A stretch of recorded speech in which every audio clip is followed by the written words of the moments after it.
बच्चे भाई नोट्स नहीं बनाते हैं, सिर्फ क्लास में एक कॉपी लेके गए, उसको नोट आउट कर लिए, उसके बाद वो नोट्स बनाएंगे ही नहीं। बिल्कुल बोलेंगे कि हम तो कर लिए, पढ़ लिए, याद हो नोट्स गया। देखिए भाई, नोट्स तो एकदम प्रेफर करते हैं हम। तो भाई इंग्लिश के लिए सबसे पहला बात है तो आप उसको पहले आप रीडिंग करना जानो, कैसे वो रीडिंग होता है।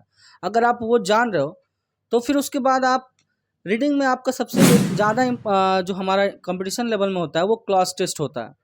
जो क्लास टेस्ट होता है उसको आप रीडिंग करने के लिए एसएससी एमटीएस एग्जाम 2024 हमारे साथ हम हैं, आकाश है और रौनक है। तीनों भाइयों से हम जानेंगे कि जो 2024 के लिए एमटीएस का प्रिपरेशन करना चाह रहे हैं भाई लोग, तो उसके लिए क्या स्ट्रैटेजी होनी चाहिए, क्या टीचर का गाइडेंस होना चाहिए, क्या मॉक लगानी चाहिए, कहाँ से सोर्स को पढ़ना चाहिए। तो मैं आज पूरी डिस्कस करने जा रहा हूँ तीनों भाइयों के बीच में। एक हम हैं, एक रौनक है और एक आकाश है, तीनों को भाइयों के बीच में। तो मैं जो स्ट्रैटेजी बताने जा रहा हूँ तो सारे भाई से मैं यहाँ पे पूछूंगा कि कैसे कैसे भाई लोग, कोई भाई का इंग्लिश में प्रॉब्लम होता है, कोई भाई का मैथ में प्रॉब्लम होता है, तो कोई भाई का रीजनिंग में प्रॉब्लम होता है, तो वगैरह वगैरह अपना यहाँ पे टॉपिक लिख रखे हैं। सबसे पहले हम जानेंगे कि अभी आपके पास 3 महीने का समय है। इस 3 महीने में जो फुल स्ट्रैटेजी होने वाली है, आपको इतना पता है कि सब्जेक्ट का नॉलेज आपके पास होना चाहिए। जैसे अगर एमटीएस एग्ज़ाम की बात करें तो इंग्लिश पूछा जाता है, उसमें मैथ पूछा जाता है, रीजनिंग पूछा जाता है और जीके जीएस पूछा जाता है। एग्ज़ाम जो हमारा होता है 2 मोड में होता है, ठीक है। एक सेक्शन 1 में मोड में होता है और एक सेक्शन 2 मोड में होता है। सेक्शन 1 मोड की अगर बात करें तो उसमें आपको मैथ और रीजनिंग से क्वेश्चन पूछे जाते हैं, जो आपका क्वालिफाइड नेचर का होता है, जिसको आप पास करके क्वालिफाइड कर सकते हैं। सेक्शनल 2 की अगर बात करें तो उसमें आपको इंग्लिश और जीके जीएस से क्वेश्चन पूछे जाते हैं। इंग्लिश और जीके जीएस की क्वेश्चन की अगर बात करें तो इसमें क्या है कि इसी के बेस्ट पर आपकी मेरिट बनती है, ठीक है।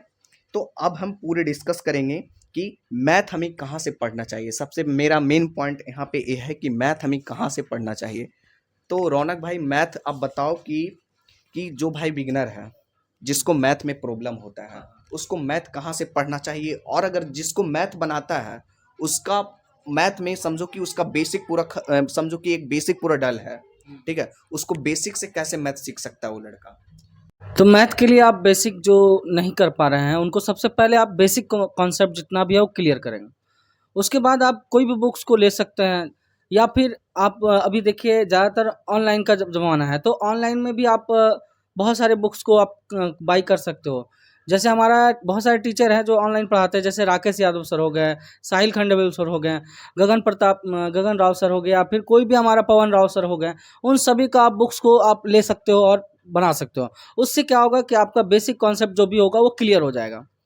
भाई, तो मैथ के बारे में तो आप जान लिए कि मैथ के लिए आप राकेश यादव सर से पढ़ सकते हैं। अगर जिनका भी बेसिक पूरा एकदम लगता है डल है, वो राकेश यादव सर को फॉलो कर सकते हैं, या नहीं तो फिर पवन राव सर को आप देख सकते हैं। और अगर बेसिक से पढ़ना है तो आदित्य रंजन सर को भी फॉलो कर सकते हैं। बिल्कुल, क्या रौनक, आदित्य रंजन सर से भी पढ़ लेगा तो फिर वहाँ काम हो जाएगा। अच्छा, एक कॉमेंट जो आता है हमारे पास इंग्लिश के रिगार्डिंग कि इंग्लिश के लिए, तो भाई मैं बता देता हूँ कि इंग्लिश के लिए बहुत ऐसी चैनल तो बहुत है यूट्यूब पे। कितना चैनल देखोगे, कम से कम 1000 से भी ज़्यादा चैनल है वहाँ पे। तो सबसे बेटर यहाँ पे यह है कि आप एक काम करो, अगर जिसका भी इंग्लिश पूरा ख़त्म है, जिसको इंग्लिश कुछ भी नहीं आता है, तो आराम से एक काम करना, यूट्यूब पे जाना, बिना कंप्यूटर की चैनल को फॉलो कर लेना, ठीक है। उनकी फॉलो करने से क्या होगा कि उन्होंने जितनी भी आपको यहाँ पे ग्रामर रूल 150 से ज़्यादा अप्रॉक्स उन्होंने ग्रामर रूल को वीडियो प्लेलिस्ट बना रखा है। तो वहाँ से आप देखोगे तो आपका ग्रामर जो 90 दिन का मैंने टारगेट सीरीज चलाया है, इस 90 दिन में आप आराम से इंग्लिश को कवर कर सकते हैं, ठीक है। और अगर बहुत भाई लोग को ये भी प्रॉब्लम होता है कि ग्रामर तो हमने कर लिया, इंग्लिश और वोकब हमें कैसे करनी है, तो वोकब के लिए उनकी भी प्लेलिस्ट बनी हुई है, जिसमें प्लेन टू पारामाउंट वो उन्होंने पूरी वोकअप का सीरीज करवा रखा है। इस वोकअप में आपको क्या मिलेगा बिना काक्सा सर की चैनल पे, कि आपको सिनोनिम मिलेगा, एंटोनिम मिलेगा, एडीएम मिलेगा, वन वर्ड सब्स्टिट्यूशन मिलेगा, सभी चीज़ आपको वहाँ पे मिलने वाला है। तो उसका चैनल का मैं लिंक डिस्क्रिप्शन में दे दूंगा, काफ़ी बेटर है। जिसका बेसिक खत्म है सिर्फ वही ज्वाइन करना भाई, ठीक है, अदर नहीं। जिसका बेसिक खत्म है वही ज्वाइन करो, तो वहाँ से आपका सब कुछ कवर हो जाएगा भाई। अच्छा भाई, रीजनिंग के लिए, तो रीजनिंग के लिए ज़्यादा क्या करना चाहिए आकाश? देखो राकेश भाई, रीजनिंग कोई बहुत बड़ा सब्जेक्ट नहीं है, ठीक है। लोग इसको अगर उतना हार्डली लेकर के चलेगा कि हमको रीजनिंग पे ज़्यादा फोकस करके चलना है, तो वो मायने नहीं रखता है। रीजनिंग को बस प्रीवियस ईयर का जितना भी सेट है, ठीक है, जितना भी क्वेश्चन है आप उसको एकदम बाई वन करके आप उसको सब सेट को लगा लो, ठीक है। यूट्यूब पे पीयूष सर का वीडियो है, ठीक है, वो आप यूट्यूब पे देखो। अगर आप जितना भी कॉपी तैयार करते हो, अपने नोटबुक तैयार करते हो, अगर उसको आप एक तरफ से बनाते हो, जैसे कोडिंग डिकोडिंग हो गया और सब जितना सा चैप्टर है, रीजनिंग समझने का चीज़ है भाई। अगर हम उस पर ज़्यादा फोकस करके पढ़ेंगे तो फिर ना तो वो गड़बड़ा जाता है वैसे में। हाँ तो जैसा आप जान गए कि रीजनिंग के लिए ज़्यादा इन्होंने कुछ भी नहीं बताया है कि अगर आप प्रीवियस ईयर क्वेश्चन पे ज़्यादा अगर फोकस करते हैं तो वहाँ से आपका रीजनिंग यहाँ पे कवर हो जाएगा। क्या प्रीवियस ईयर क्वेश्चन अगर बना लेता है भाई लोग को तो आराम से, हाँ बिल्कुल भाई, ज़्यादा कुछ सोर्स इकट्ठा करने की भी ज़रूरत नहीं अपना है। एक नोट्स कॉपी बनाओ भाई, बस हम इतना अब बताएंगे। देखिए अपना नेक्स्ट notes copy पॉइंट को जो हमेशा एकदम से हाँ। तरीके से बना करके रखो, ताकि कभी भी अगर कोई क्वेश्चन हम बना रहे हैं प्रीवियस ईयर में, तो ताकि अगर हमको कुछ भी दिक्कत हो तो हम तुरंत अपना कॉन्सेप्ट के सहारे कॉपी को खोल करके हम उसको रिवीजन कर सकते हैं, क्लियर कर सकते हैं। ये होता है भाई पढ़ने का तरीका। और एक जो कमेंट आता है बहुत सारे भाइयों का कि भाई जीके जीएस कहाँ से करनी चाहिए, तो जीके जीएस के लिए भाई अगर लगता है कि जिसका बेसिक नहीं है, क्योंकि देखो अभी आजकल क्या है ना कि 12th पास कर जाते हैं लोग, उनका बैकग्राउंड साइंस होता है, ठीक है, साइंस में है, समझो कि साइंस जो पढ़े रहते हैं, फिजिक्स केमिस्ट्री बायो मैथ वगैरह जो भी साइंस में चलता है 12th में, उनका बैकग्राउंड आर्ट्स नहीं होने के कारण उनको जीके जीएस में काफ़ी परेशानी का सामना करना पड़ता है। तो उसको बेसिक से कैसे वो जीके जीएस सीख सकता है? मैं अपनी अगर बात करूँ तो मैं खुद एक साइंस स्टूडेंट हूँ, ठीक है। जब मैंने भी कंपटीशन लाइन में जब आया था तो मैं थोड़ा सा बात बताऊंगा अपने बारे में। जब मैंने भी अपना कंपटीशन लाइन में आया था तो मुझे भी लगा कि जीके जीएस को कवर करना बहुत मुश्किल है। अच्छा, एक बात इसमें है कि हिस्ट्री क्यों लोगों को बोरिंग लगता है? क्योंकि भाई हम लोग हिस्ट्री शुरू से ध्यान नहीं देते हैं उतना, ठीक है, और उस पर फोकस नहीं करते, हमेशा साइंस साइंस साइंस, और जबकि बाद में हमको पढ़ना हिस्ट्री में ही रहता है कंपटीशन लाइन में। हाँ। भाई हिस्ट्री कुछ बचपन नहीं में है। भी आपको जब स्कूल लाइन में रहते हो Yes, तब yes, से रौनक भाई। उसी समय से आपको हिस्ट्री को पढ़ाया जाता Yes भाई, है, yes लेकिन भाई। उस समय हम लोग ध्यान भी नहीं देते हैं। यही सब जो पॉलिटी वगैरह से क्वेश्चन, लेकिन भाई बस पॉलिटी वगैरह कुछ भी नहीं है भाई। जीके जीएस जितना भी है, अगर आप एक एक कॉन्सेप्ट को समझ करके, जितना भी क्रांति है, 1857 की क्रांति है, गांधी है, ठीक है, जितना भी है विश्व युद्ध है, सबको आप कुछ नहीं करो भाई। मैं बताता हूँ अपनी बात भाई, मैं एक कॉपी पूरा तैयार करके रखा हूँ, ठीक है, जितना भी मैं हिस्ट्री का क्लास किया हूँ सारा कॉपी तैयार है। और कुछ नहीं ना भाई, आपको एक बात बताते हैं, जीके जी ये जो है ना सामान्य ज्ञान, इसको एक तरफा से 4 बार 5 बार एकदम याद कर जाओ, ठीक है, कुछ नहीं एकदम। इसके अलावा आप देखना कि कुछ नहीं आना, कुछ नहीं एकदम भाई। एग्जाम की प्रिपरेशन भाई के लिए सब बहुत बेस्ट बुक है। हम तो बोलते हैं राकेश भाई कि सब करता क्या है, ऑफलाइन सेट मारता है, नंबर कम आता है। ये बहुत सारा यही प्रॉब्लम रहता है, ऑफलाइन लगाएगा नंबर कम आता है।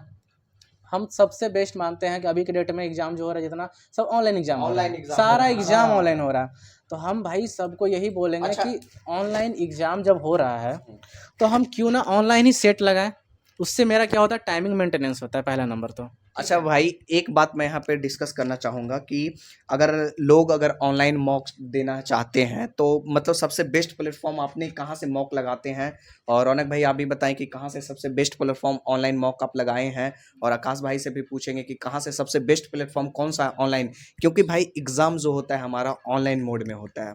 तो ऑनलाइन मोड में होता है तो सबसे बेस्ट यहाँ पे मॉक टेस्ट लगाने का फ़ायदा होता है कि ऑनलाइन लगाओ। ऑनलाइन में सबसे ज़्यादा वहाँ पे तुमको टाइम मैनेजमेंट दिख जाएगा। बिल्कुल बिल्कुल भाई, टेक्स्ट बुक पे आप जा कर के, ठीक है, ऑनलाइन सेट लगाओ, ठीक है, प्रीवियस ईयर का जितना सारा भी क्वेश्चन है वो आप कवर करो, ठीक है, 1 बाय 1 करके। आपको एक टाइमिंग मेंटेनेंस होगा एग्जाम को लेकर के भी, ठीक है, प्लस उसमें आपको बहुत सारे मतलब कि आपका सारा जो भी क्लियर डाउट है वो आपका क्लियर होते चला जाएगा, ठीक है। तो सबसे बेस्ट भाई ऑनलाइन मॉक टेस्ट लगाओ, जितना भी प्रीवियस ईयर का क्वेश्चन है सब बेस्ट रहेगा। हाँ कुछ भाई, नहीं है जीके एक बात यहाँ पे है कि अगर जो लोग सोच रहे हैं कि मुझे ऑनलाइन मॉक टेस्ट भी लगानी है तो सबसे बेस्ट प्लेटफॉर्म, जिन्होंने भाई ने अपना सब कुछ रिव्यू शेयर किया है, तो सबसे का एक्सपीरियंस है भाई, हाँ सबसे बेस्ट प्लेटफॉर्म मुझे भी लगता है कि टेक्स्ट बुक है, क्योंकि टेक्स्ट बुक अभी भी क्या कर रखा है कि हैप्पी आवर्स का सेल चला रखा है, जिसमें आपको क्या होगा कि वहाँ से आपको जितना जो भी एग्जाम का प्रिपरेशन करते हैं, CGL का, CHSL का, MTS का, CPO का, जो भी एग्जाम की आप प्रिपरेशन करते हैं, तो वहाँ से आप हर एक एग्जाम को वहाँ पे मॉक लगा पाओगे। और मॉक लगाने के बाद आप ये जज करो कि मॉक लगाने के बाद आपको ये जज करनी है कि जो मॉक हमने लगाया है, जो 25 क्वेश्चन का हमने रीजनिंग लगाया, 25 क्वेश्चन का मैथ लगाया, तो वो देखो कि उसमें कौन कौन सा क्वेश्चन हमसे नहीं बने हैं। आखिर मॉक में अगर मार्क्स कम आ रहे हैं तो कौन सा हमारा सब्जेक्ट का पोर्शन यहाँ पे कमजोर है, इस कारण से हमारा मॉक्स में कम मार्क आ रहे हैं। तो इसको बेटर करने के लिए सबसे कि टेक्स्ट बुक पर अभी भाई हैप्पी आवर का सेल है, तो उसमें आप तुम ज्वाइन कर लो, वहाँ पे सब कुछ आपको प्रोवाइड है, ठीक है, वहाँ से जाकर तुम अपनी स्कोरिंग को भी इम्प्रूव कर सकते हैं। एक बात और यहाँ पे आता है, रीडिंग के लिए जो भाई इंग्लिश का प्रिपरेशन कर रहे हैं और रीडिंग के लिए जो क्लोज टेस्ट वगैरह होता है, क्लोज टेस्ट हो गया, कंप्रिहेंशन वगैरह, PYQ जो नहीं बनता है, ठीक है, उसको बनाने के लिए क्या करना चाहिए? हाँ तो भाई इंग्लिश के लिए सबसे पहला बात है तो आप उसको पहले आप रीडिंग करना जानो, कैसे वो रीडिंग होता है। अगर आप वो जान रहे हो तो फिर उसके बाद आप रीडिंग में आपका सबसे ज़्यादा जो हमारा कंपटीशन लेवल में होता है वो क्लॉज टेस्ट होता है। जो क्लॉज टेस्ट होता है उसको आप रीडिंग करने के लिए सबसे पहले आप क्या करो, 3-4 का बुक लो। 3-4 का बुक लेने के बाद उसका जितना भी हमारा स्टोरी बुक होता है इंग्लिश का, उसका आप समरी निकालो। इससे क्या होगा कि आपको उसका सारांश निकालने में, जो भी इंग्लिश में समरी जो निकलता है उसको निकालने में आपको बहुत हेल्प मिलेगा, जिसके कारण से आपका जो इंग्लिश का वर्डिंग पावर होता है वो आपको समझने में और सीखने में मदद मिलेगा। यहाँ पे एक चीज़ का कमेंट और आता है भाई लोग का कि हमें भाई जब हम MTS का प्रिपरेशन कर रहे हैं, CGL का प्रिपरेशन कर रहे हैं, कोई भी एग्जाम की आप प्रिपरेशन कर रहे हैं, ठीक है, तो उसके लिए नोट्स बनाना हर एक सब्जेक्ट का जरूरी है या नहीं? ये आकाश भाई से मैं जानता हूँ। भाई नोट्स बनाना बहुत ही ज़रूरी है भाई, क्योंकि अगर हम कोई चीज़ को पढ़ते हैं भाई तो जिस टाइम हम पढ़ते हैं उसी टाइम तक दिमाग तक रहता है भाई राकेश भाई, ठीक है। अब अगर हम अभी आपसे बात कर रहे हैं या हम पढ़ रहे हैं तो उस टाइम तक ही मेरे पास दिमाग में है, नो डाउट है, लेकिन जैसे ही हम वहाँ से हटे मेरा दिमाग कहीं और चीज़ों पे गया, बस हम उस चीज़ को धीरे धीरे करके भूलते चले जाते हैं।